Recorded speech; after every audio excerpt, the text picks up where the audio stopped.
When you look up snake bitten franchise in the dictionary, you might think that you would see organizations like the Browns or the Jacksonville Jaguars, teams like that. The Detroit Lions, perhaps. But to me, I don't think that's an appropriate usage of the term because those organizations are largely jokes. Those organizations largely stink, especially in the case of the Browns and the Jags. Even the Lions occasionally have a sporadic period of success here and there. Not great success, but success nonetheless.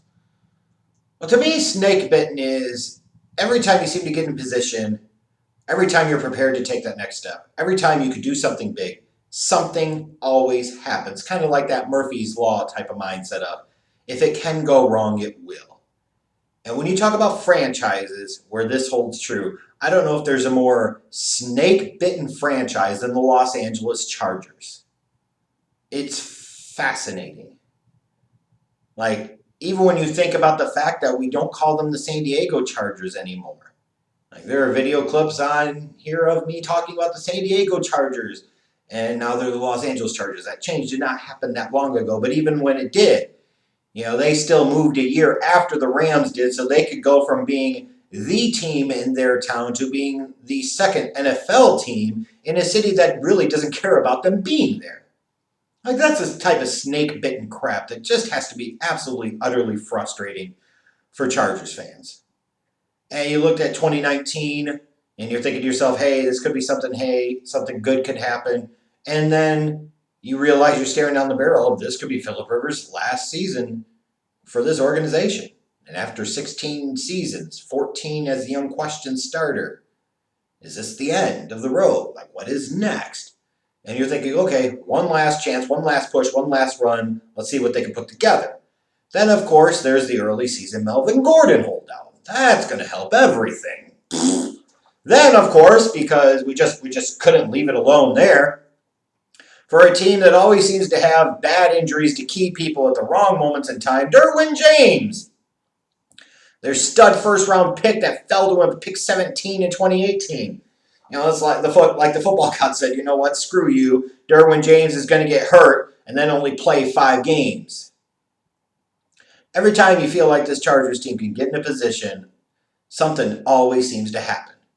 So it's not surprising with some of that stuff that this team got off to a very sluggish start last year, starting off 2-5, and then once you got to the bye, and then you're wondering, hey, can they piece it together, make a little bit of a run here, which some Chargers teams of previous years have done. They did not do so. They lost their next three games after the bye, and that was Kaputski's. Season over. It's a wrap. And, for a team like the Chargers, snake bitten as always, they struggled to run the ball even when Melvin Gordon did come back. What really killed them was finishing 0-6 in the division. You're really not going to go anywhere if you can't beat anybody in the division. You get 2 cracks at each of them each year. That's just not a good formula for success. But if you wanted to really point to something that suggests snake bitten for a franchise and organization, it's the fact that the Chargers lost 9 games by 7 points or less last year. 9 of them. Now, sometimes you'll see a team has like 6 or 7 of those losses, and you say, hey, if you tilt a few of those in the other direction, the trajectory of the entire season could be vastly different. And certainly, when you lose 9 games by 7 points or less, you could certainly say that a few of those games would have went differently. The whole narrative about the Chargers in 2019 might have been different. Philip Rivers might still be the quarterback in 2020 and all those other things. But the reality is, they're so snake bitten, they found a way to lose all of those games. And nothing would have probably changed that. So I'm not surprised to see that some big changes happened this offseason because it almost feels like defeatist at this point. What's the point? What difference does it make? What does it matter? Rivers, the face of your franchise for a decade and a half, you let him go and he goes and signs with Indianapolis in free agency. After the early season holdout, you don't trade Melvin Gordon, you don't come to terms with him. He ends up leaving and signing with the divisional rival Denver Broncos. You re-sign Austin Eckler, which is cool, but Austin Eckler wasn't also a former first-round pick for this team like Melvin Gordon was. They traded for Trey Turner. They signed guys like Brian Bulaga and Chris Harris and Nick Vigil and Linval Joseph. So they spent a little bit of money in free agency, but I don't exactly think that's going to rock anybody's world or set the world on fire necessarily. It's just there's a different feeling about this Chargers team heading into 2020. Because for the first time in a long time, the guy, the face of the franchise that you associated with this team for so long is no longer there. So as a result, what's going to happen? And what are you looking at? And I think for a lot of Chargers fans, they're hoping that the future looks better and that the future starts in 2020 with this team selection of Justin Herbert, the quarterback from Oregon, with the 6th overall pick, and then trading back up into the tail end portion of round 1 to get Kenneth Murray, the linebacker from Oklahoma, hoping that they found their long-term answer at quarterback on offense and quarterback on defense. And I will say this about Herbert. If you're looking just at tools, and some of you have said and somewhat accurately pointed out, it's not always entirely true, but a lot of times it is, that I'm a very toolsy guy when it comes to the quarterback position. I like quarterbacks with tools. Now I just realize, as I've emphasized that so many times, how much you could really spin those words and make it sound like it's something entirely different. I'm impressed by a man and his tools. Yeah, there you go. Just go ahead and run with it. You know you want to. But I look at Herbert, and I see a quarterback with better tools than Burrow, than Tua, even arguably than Jordan Love. So the upside is there. But did you ever really see it at Oregon? Did you ever really see him demonstrate in his career there that he could be that dude? Like even Mariota at moments at Oregon, who we know now has went on to be a bust in the NFL, even he flashed moments where he showed some dude potential. I don't know if Herbert ever flashed that dude potential. Like, you want Herbert to be that type of guy, but is he more of a Daniel Jones type of guy? Is he more of a Deshaun Kaiser, for God's sakes, type of guy? So every time I want to find myself getting really behind Herbert as a prospect, even now, like right before the season starts, I'm still not sure what to really make out of him. Is he a future franchise quarterback, or is he going to be just one perpetual dick tease for Chargers fans? I guess time will ultimately tell. Now, if you're looking at this season and you're looking for some hope, maybe your hope is that you've still got Joey Bosa and Melvin Ingram on that front four, and you've added Linval Joseph into the fold. Maybe that's the hope here. Maybe. I mean, they still got Tillery too, right? So maybe you're hoping that this defensive front four can dominate and do some good things.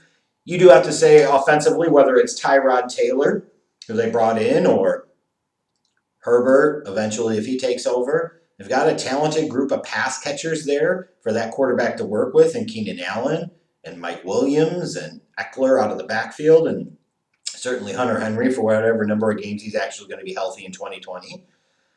So the talent cupboard is not totally completely bare. Like, they have some pretty good players on this Chargers team. The problems are as follows. Phillip Rivers, even if you felt it was somewhat in decline in 2020, is still markedly better than Tyrod Taylor or Justin Herbert. So what are you going to get out of one or both of those guys this upcoming season? If Tyrod Taylor was so good, somebody would have given him a starting quarterback job again, and they haven't, and there's a reason for that. Now, when you talk about the snake bitten part, Derwin James missed a good portion of 2019 with injury, and you're thinking all of a sudden, okay, you get Derwin back, and he's a difference maker, and by God. And of course, what you know, right before the season starts, bam, torn meniscus, I believe it is, and he's out most of the year, if not all of the year, because he just had surgery. I guess this is the ultimate can't get right organization. Like, you get lucky enough to have this stud fall into your laps. And after all the promise and specialness you saw out of him as a rookie, now you're basically going over 2 seasons of not getting anything out of him realistically. That sucks. And that's going to hurt and impact this defense. It hurt and impact that secondary in particular. And then how's that running game going to do? Now, sure, you brought back Austin Eckler and you thought he was a nice compliment to Melvin Gordon. In some ways, might have argued the offense did better without him, and could certainly make that argument for sure. But the reality is they still weren't a great team running the ball even with him. So where's that running game going to come from? Where are they going to get some balance? And by God, if you're going to be trotting out Tyrod Taylor to start the season as your quarterback, Tyrod's going to run the ball some, sure, but you better have your running game on point, because this is not a dude that's going to light people up through the air consistently. You cannot count on that and expect to win a bunch of games this season. And nor do I think the Chargers should expect to win a bunch of games this season. I think you're at this period where you've moved on from the long-term face of the franchise. Thanks for everything, but it's time for the new wave, the new phase, the next generation. Really, for Chargers fans, I think the season comes down to one thing realistically: how long until it's Herbert time? That's all that matters. Whether you win one game or nine, that's all you want to see, and you know it's true. And I wonder how long it'll take to actually get there. I would imagine it won't take too long because you're going to reach a point in time where you're going to say Tyrod's just not that good. Like Herbert can't be much worse than this. So you're going to see Herbert some. You're going to see Anthony Lynn lose his job, and you're just going to see this team struggle. Like picking in the top five, you can make an argument certainly that Denver improved. You can certainly make an argument that the Raiders improved, and the Kansas City Chiefs didn't get any worse, and they're the defending Super Bowl champions. For a team that already went 0-6 in the division last year, like where realistically, if you're a Chargers fan, do you see reason for hope or optimism or any belief at all, credibly, that things could be any better in 2020? You tell me.